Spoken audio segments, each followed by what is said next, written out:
우리가 이 세상을 살면서 사람을 감동시키는 일은 참으로 귀한 일입니다. 그리고 감동하는 사람들은 행복해 합니다. 여러 가지의 방법과 모양으로 사람들은 감동을 하는데, 역경을 이겨내고 승리하는 사람을 보면서 사람은 감동하고, 선한 일들을 애쓰는 모습을 바라보면서 사람들은 감동을 합니다. 우리의 주위에서 나를 감동시키는 사람을 만나면 우리 모두는 다 행복해지게 됩니다. 사람을 감동시키는 사람들을 살펴보면 대다수가 다 하나님을 감동시킨 자들입니다. 하나님을 감동시키지 않고서는 절대로 사람을 감동시킬 수가 없습니다.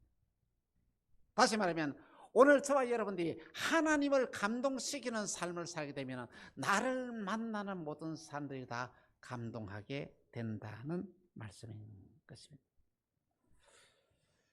그리스도인은 이 세상을 살면서 하나님으로부터 받은 귀한 감동이 있습니다. 여러분은 어떤 감동을 가지고 있습니까?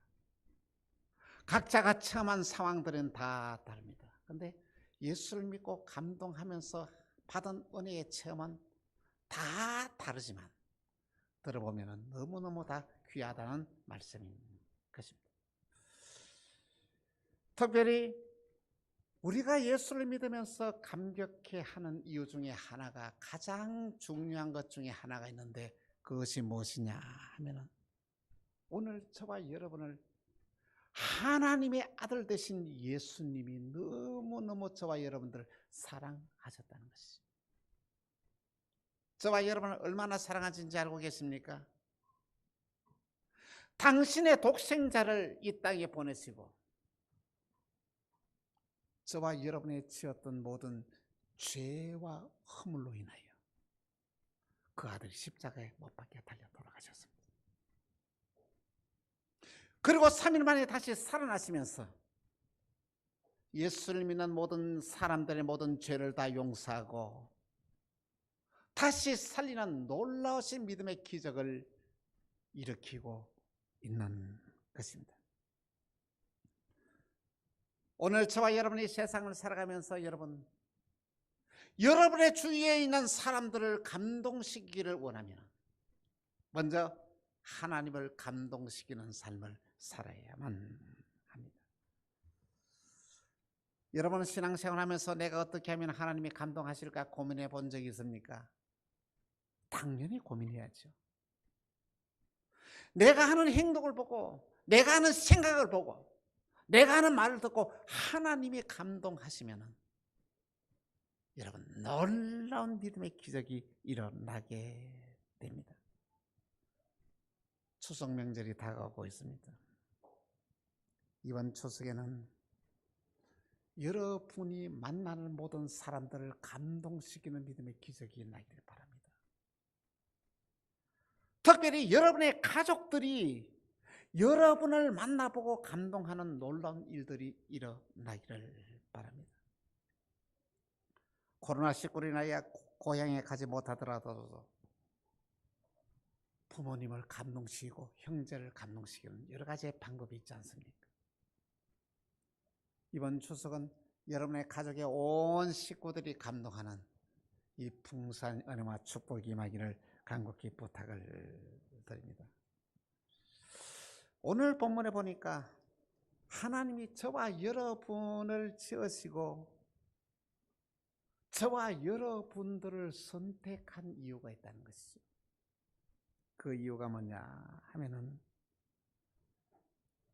저와 여러분이 이 세상을 살아가면서 하나님이 기뻐하는 선한 일을 하면서 내 주위에 있는 사람들을 감동시켜야 된다는 말씀인 것입니다. 여러분은 왜 성공해야 됩니까? 여러분이 꼭 왜 돈을 벌여야 됩니까? 왜 여러분들은 훌륭한 사람이 되어야 합니까? 그것은 내가 성공함으로 인해서 내가 많은 돈을 벌음으로 인해서 내 주위에 있는 사람들을 감동시키는 귀한 삶을 살기 위해서 그렇습니다. 여러분이 성공해야 되고 출세해야 되는 이유는 내 주위에 있는 많은 사람들에게 선한 영향력을 끼쳐서 그들을 감동시켜서 그들을 행복하기 위해서이다는 말씀인 것입니다. 그런데 오늘 이 시대 사람들을 살펴보면 아니 저와 여러분들을 우리가 가만히 생각해 보면 그런 삶을 살지 못하고 있다는 것이죠. 내가 성공하는 이유가 좀 더 여유 있고 풍요로운 삶을 살기 위해서 내가 성공해야 된다면 그 성공은 아무 의미가 없습니다. 내가 많은 돈을 가지고 있는 목적이 다른 사람들에게 그것 때문에 상처를 준다면 그것이 오히려 재앙이 된다는 것입니다. 내가 가지고 있는 힘과 권세를 가지고 악의 도구로 사용되어지게 되면 오히려 여러분들이 출세한 것 때문에 가진 것 때문에 부유한 것 때문에 오히려 불행한 자가 된다는 말씀인 것입니다. 하나님이 주시는 귀한 은혜를 하나님 주신 축복을 잘못 사용하게 되면 하나님이 우리에게 책임을 물으신다는 것입니다. 이스라엘 나라가 안정이 되었습니다. 백성들은 삶은 풍요해졌고 전쟁을 할 때마다 승리해서 많은 이 보배들이 이스라엘 나라에 들어와서 차곡차곡 쌓여지게 되었습니다. 얼마나 축복된 일입니까? 근데 놀라운 것은 이 놀라우신 축복이 다윗에게는 큰 재앙이 되었다. 다윗 왕은 이제는 나라가 안정이 되니까 옥상에 올라가서 이리저리 이렇게 돌아다니는데 그 옆집에서 한 여인이 목욕하는 장면을 목격하게 됩니다. 그 모습을 보고 관심을 보자마자 또 쳐다보게 되고 그 여인의 유혹을 되어서 사람을 보내서 그 여인을 데려와서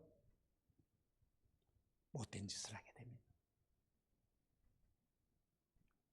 그런데 이제 얼마 지나고 안 돼서 그 여인한테서 연락이 왔습니다. 임신을 했다는 것이죠. 큰일이 났습니다. 아니 왕이 옆집에 있는 사람을 불러서 임신을 시켰으니까 얼마나 창피한 일입니까? 그 여인이 누군지 조사를 해보았더니 다윗에게 그토록 충성하던 우리아의 장군의 아내였습니다. 그래서 다윗 왕은 급하게 전쟁에 나가 있는 우리아 장군을 급하게 불러들입니다. 전쟁의 상황을 묻고 난 다음에 그래 얼마나 고생이 많았어. 너무 수고했다. 그래 오늘 밤 방에 들어가서 좀 편히 쉬어라고 이렇게 돌려보냅니다. 그런데 이 우리아 장군은 어떤 사람이냐면 그 아내의 침실에 들어가잖아요. 그 이유는 뭐냐면 내 주 요압은 들판에서 지금 전쟁을 하고 있는데 내가 어떻게 아내의 품에 안길 수가 있느냐는 것입니다. 그런 군인 정신이 투철한 사람이었습니다. 이 소식을 듣고 다윗 왕은 너무 큰일 났습니다. 그러나 내는 이 우리아 장군을 또 불러서 술을 먹입니다. 또 술을 먹이고 또 술을 먹여서 술을 딱 취하게 해서 그의 집으로 돌려보냅니다. 이 우리아 장군이 얼마나 군인 정신이 투철했던지 그렇게 술을 취해서 어쩔 줄을 모르면서도 정신을 차리고 그 자기의 부인의 방에 들어가지 않습니다. 이 사실이 왕에게 그대로 보고가 되었습니다. 그래서 다윗 왕은 편지를 써서 우리아의 손에서 들려서 요압 장군에게 보냅니다. 그 내용이 뭐냐면 우리아를 전쟁터에 보내서 죽이게 하라는 것이죠. 이 소식을 들은 요압은 어떻습니까? 작전을 짭니다. 우리아 장군을 선봉에 내보내고 그 군사들은 빠지게 합니다. 아무리 전쟁을 잘하는 사람이라도 혼자 어떻게 수백 명을 감당할 수 있겠습니까? 우리아가 거기서 전사하고 맙니다. 이렇게 아무도 모르게 못된 짓을 하였는데 하나님은 이것을 밝힙니다. 나단 선지자를 보내서 다윗의 못된 행동하는 것을 그대로 밝힙니다. 그럴 때에 다윗의 위대함은 무엇이냐면 나단 선지자를 죽여버리고 이것을 묻을 수도 있습니다. 모든 다 끝났으니까. 그런데 나단 선지자의 책망을 듣고 어떻습니까? 내가 잘못했습니다 하고 회개하고 돌아왔어요. 성군의 길을 걸어가게 됩니다. 여러분과 제가 어떤 실수를 했느냐, 어떤 죄를 지었느냐, 이것이 중요한 것이 아니고 죄를 짓고 난 이후에 어떤 행동을 했느냐 하는 것이 더 중요하다는 것이죠. 죄를 자백하고 뉘우치고 돌이키면 더 위대한 사람이 되어진다는 말씀인 것입니다. 참으로 놀라운 것은 하나님은 거기서 끝나지 않으시고 다윗이 행한 이 잘못의 책임을 누구에게 묻습니까? 다윗의 가정에 그대로 임하게 합니다. 그 이후로부터 그 사람을 까닭없이 죽이는 이 칼이 다윗의 집에 들어오게 되고 다윗의 자녀들이 서로 죽이고 몰살하고 죽이는 일들이 계속 다윗의 왕가에 일어나게 됩니다. 심지어는 어떻습니까? 아들이 아버지를 죽이겠다고 반란을 일으켜서 어떻습니까? 그를 왕궁에서 쫓아내는 압살롬까지 이런 악한 행동을 하게 됩니다. 왜 그랬을까요? 이 못된 행동을 함으로 말미암아 그 재앙을 다윗이 불러들였다는 것입니다.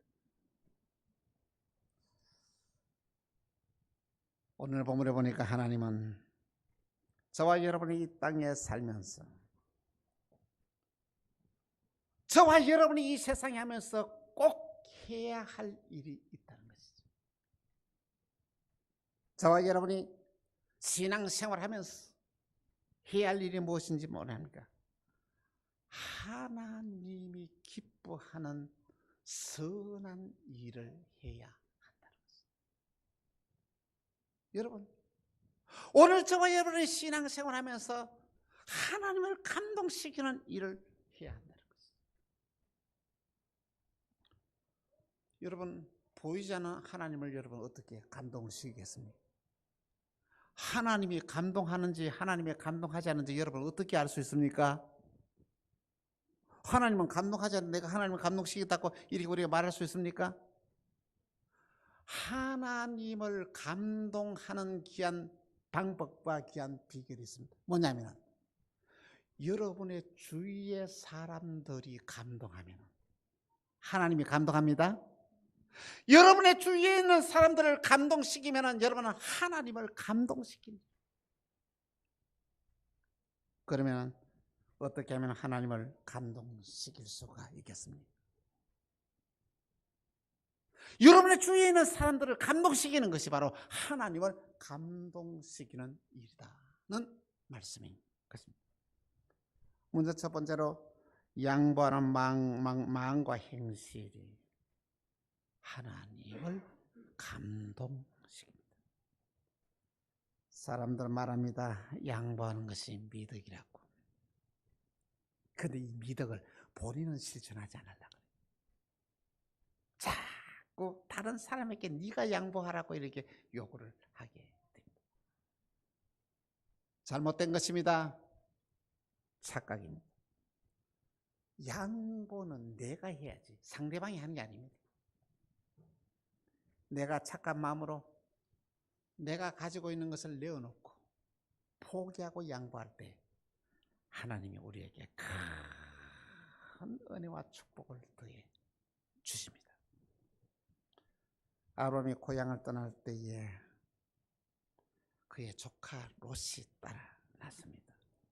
결코 아브라함을 따라가겠다는 것이죠. 아브라함은 그의 조카를 자기 자식처럼 잘 돌봐주었습니다. 가나안까지 데려가서 함께 살았습니다. 그런데 하나님께서 말이야, 이들에게 복을 주는데 소떼가 양떼가 말이야 기하급수대로 번성해서 응급이 풍부한 큰 부자가 되었습니다.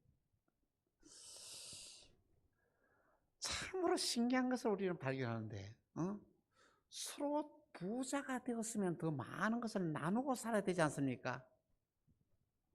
부자가 되간 이후에 그들에게 더 큰 문제가 생깁니다. 더 많이 가지겠다는 것이죠. 유목민에게 있어서 목초지와 물은 너무 소중한 재산입니다. 그걸 서로 차지하게도 싸우고 양의 새끼와 염소의 새끼가 송아지를 낳았는데 이게 누가 낳은지 잘 모르니까 이 자기 것이라고 막 종들이 싸움을 하게. 매일 싸움이 나는 거예요. 참 이상하지 않습니까? 아니 가난할 때는 싸움이 없었는데 부자가 되면서부터 말해 가정에 문제가 생기고 싸움이 시작된다. 오늘도 그런 경우들이 참 많죠. 가난할 때는 부부간에 서로 싸워서 행복하게 살면서 서로 도와면서 살다가 생활이 안정이 되고 부자가 되면서부터 아내는 아내대로 남편대로 바람을 피워서 가정이 파산되는 경우들이 참 많이 있지 않습니까? 참 신기한 것입니다. 가지면 가질수록 더 큰 욕심이 생긴다는 것입니다. 이 모습을 지켜봤던 견 아브라함은 결단을 합니다. 그래, 이건 하나님이 기뻐하는 일이 아니야. 어떻게 하면 하나님을 감동시킬까를 생각합니다. 그리고는 조카 롯을 불러서 말합니다. 모든 것을 다 자기가 양보하는 거. 그래, 하나님이 우리를 이처럼 축복해 주셨는데 우리가 다투고 싸우는 것은 옳지 않은 일이다. 이제 분가를 하자. 너가 오른쪽으로 가면 나는 왼쪽으로 가고 너가 우측하면 나는 좌측으로 가리라. 네가 먼저 좋은 것을 선택해라. 그때 조카 롯이 요단 동편을 바라보니까 초지가 무성하고 물이 넉넉하고 목축을 하기가 너무 좋은 땅이 보입니다. 선생, 나는 요단 동편을 선택했습니다. 그 말에 욕심 많다고 너 혼자만 생각하냐고 다투지 아니하고 싸우지 않으면 뭐란데, 그래 좋다. 나는 요단 서편. 요단 서편은 황무지가 있고 바위가 있고 물이 없는 그런 험악한 곳입니다. 아무 불평 없이 그렇게다 이렇습니다. 아브라함이 롯을 떠나보낸 이후에 하나님이 롯을 찾아오십니다. 창세기 13장 14절에서 17절까지 이렇게 말씀하고 우리 한 절씩 교도하겠습니다.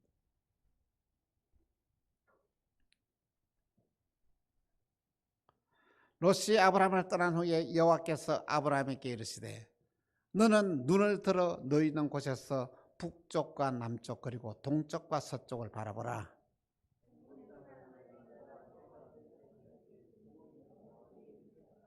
내가 내 자손이 땅에 티끌 같게 하리니 사람이 땅에 티끌렁이 셀 수 있을진데 내 자손도 세리라.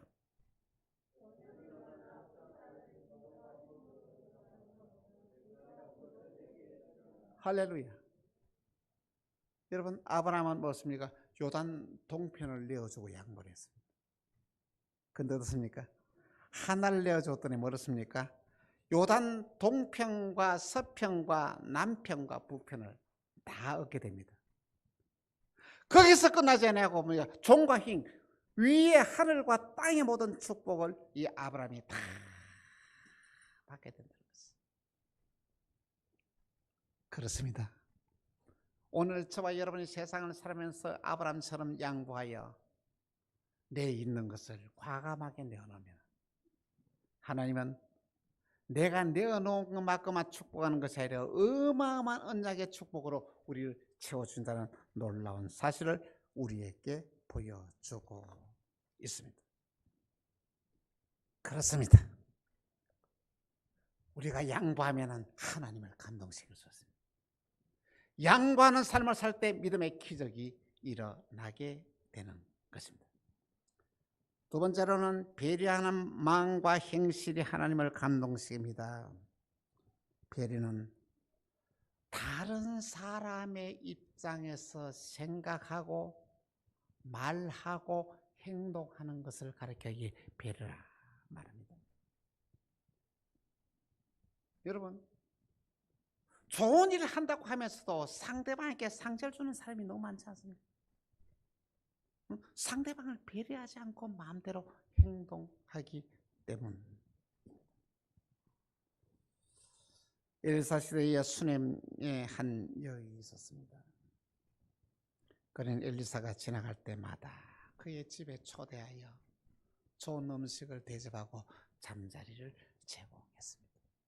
아니, 한두 번이 아니고 엘리사가 지나갈 때마다 자기 집에 초대해서 이 엘리사를 대접하고 엘리사에게 잠을 재워주었습니다.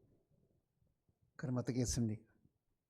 엘리사가 감동을 한 것입니다. 감동을 하여서 어떻습니까? 그 집에 보니까 그 집에 자녀가 없었습니다. 당시에 자녀가 없다는 것은 가정의 수치였습니다. 하나님이 이 여인을 위하여 감동을 받은 게 한 엘리사가 기도하였더니 세상에 여인의 태를 열고 그 가정에 아들을 주었습니다. 사랑하는 성도 여러분, 사람을 감동시키면 하나님이 감동하여서 기적이 일어납니다. 오늘 저와 여러분이 신앙생활하면서 이 여인을 본받아서 주의 일을 하는 주의 종들을 감동시키면 여러분의 가정에 놀라우신 믿음의 기적이 일어나게 된다는 것입니다. 여러분은 여러분을 가르치고 섬기는 주의 종에게 마음에 상처를 주는 일은 절대 하지 말아요. 감동시켜야 됩니다. 감동시키면 놀라운 믿음의 기적이 일어나게 된다는 말씀인 것입니다. 남을 배려하는 마음 귀합니다. 우리 남을 배려하면서 하루하루를 살아가십시다. 여러분과 제가 그러면은 누구를 배려해야 되겠냐는 것이죠. 여러분과의 가장 가까이 있는 사람을 배려해야 한다는 것이죠. 여러분, 세상을 살아가면서 상처는 멀리 있는 사람한테 받는 것이 아니고 가까이 있는 사람에게 상처를 받게 되겠습니다. 가족에게 상처를 받게 됩니다. 가까이 있는 사람에게 상처를 받게 되겠다는 것이죠. 오늘 저와 여러분에게 있어서 특별히 여러분의 가족들을 많이 배려하는 삶을 살아요. 아내의 입장에서 생각하고 남편의 입장에서 생각하고 말하고 행동해야 한다는 것입니다. 또한 더구나 여러분, 교인들끼리 서로 여러분 상처를 받아서는 안 됩니다. 우리 만나게 교인들끼리 서로 다투어서는 안 됩니다. 배려하는 마음으로 관계를 가져야 된다는 것입니다. 갈라디아서 6장 9절에서 10절에 이렇게 말씀하고 있습니다. 같이 시작. 우리가 선을 행하되 낙심하지 말지니 포기하지 아니하면 때가 이름에 거두리라. 그러므로 우리는 기회 있는 대로 모든 이에게 착한 일을 하되 더욱 믿음의 가정들에게 할지니라. 할렐루야. 어떻게 할까? 특별히 여러분에게 믿음의 가정들에게 교우들끼리 서로 배려하는 이 복된 삶을 살아가야 됩니다. 남을 배려하는 데서는 타이밍이 참 중요합니다.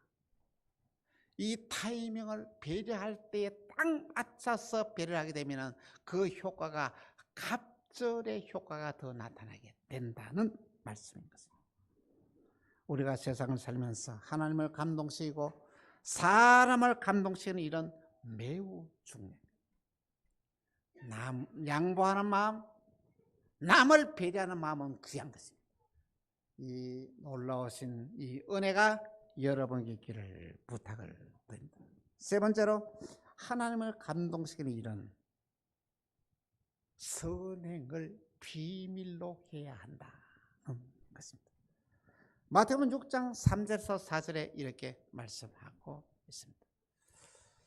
너는 구제할 때에 오른손에 하는 것을 왼손이 모르게 하여 내 구제함을 은밀하게 하라. 은밀한 중에 보시는 너희 아버지께서 갚으시리라. 할렐루야. 오늘 저와 여러분에게 남을 배려할 때에, 남을 도와줄 때에, 선행할 때에 하나님 보고 해야 됩니다. 내가 저 사람 도와주면 저 사람이 나한테 잘해줄 것이다. 절대 착각입니다. 그렇지 않습니다. 내가 저 사람한테 배려하고 내가 저 사람한테 베풀고 내가 저 사람에게 도와주면 하나님이 나에게 보상하신다는 것이죠.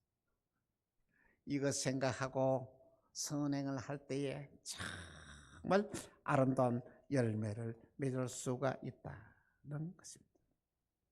주님의 말씀처럼 우리의 선행이 오른손이 하는 것을 왼손이 모르게 하는 이 아름다운 선행으로 인하여 하나님을 감동시키는 믿음의 역사가 오늘 저와 여러분에게 일어나기를 주 예수 이름으로 축원합니다. 사랑하는 성도 여러분, 우리는 남에게 선행을 한다고 하면서 오히려 남에게 상처를 준 적은 없습니다. 내 가족에게 상처를 준 적은 없습니다. 교우들에게 상처를 준 적은 없습니다. 회개해야 됩니다. 회개는 엄청난 역사가 있다. 잘못을 뉘우치고 인정하고 회개되면 모든 환경을 돌이킵니다. 모든 질병이 치유됩니다. 은혜의 역사가 일어나게 됩니다. 오늘 저와 여러분이 신앙생활하면서 하나님이 저와 여러분에게 주셨던 귀한 은혜를 가만히 생각합시다. 지나온 날을 한번 되돌아보십시오. 하나님이 저와 여러분에게 베푸셨던 은혜가 얼마나 크고 놀라운지. 그것이 하나님으로부터 받은 은혜가 크게 느끼면 느낄수록 그 사람은 참된 신앙의 사람이요 위대한 삶을 살게 된다는 말씀입니다. 하나님은 저희 교회에 베푸신 은혜를 지난 어저께부터 이렇게 생각하면서 얼마나 제가 감사했는지 모릅니다. 그 어려운 위기 가운데서 하나님이 가장 선한 길로 인도해 주셨다. 그 위기 가운데서 어렵게 이 교회를 건축을 했더니 하나님께서는 은혜를 베풀어 주셔서 어저께 5월 구역총회에서 우리 교회의 모든 문제가 다 깨끗하게 다 해결이 다 되었습니다. 얼마나 감사한 일입니다. 하나님께서 우리에게 은혜를 베풀어 주셨습니다. 새 성전을 지을 수 있는 기반을 하나님께서 완벽하게 만들어 주셨다는 것입니다. 그러면 저와 여러분도 어떻게 해야 되겠어요? 하나님 감사합니다. 복 주시니 감사합니다. 이것으로 끝나면서 되겠습니까? 아닙니다. 하나님을 감동시켜야 한다는 것입니다. 저의 목회가 하나님을 감동시키는 귀한 목회가 되기를 바랍니다. 사람을 감동시키는 것이 하나님을 감동시키는 건데 사람을 감동시키기 위해서는 하나님을 감동시켜야 사람이 감동되는 놀라운 일들이 일어나게 된다는 것입니다. 하나님이 우리에게 은혜를 주신 이유가 있습니다. 더 선한 일을 많이 하라고. 하나님 우리에게 주시는 복이 주신 이유가 있습니다.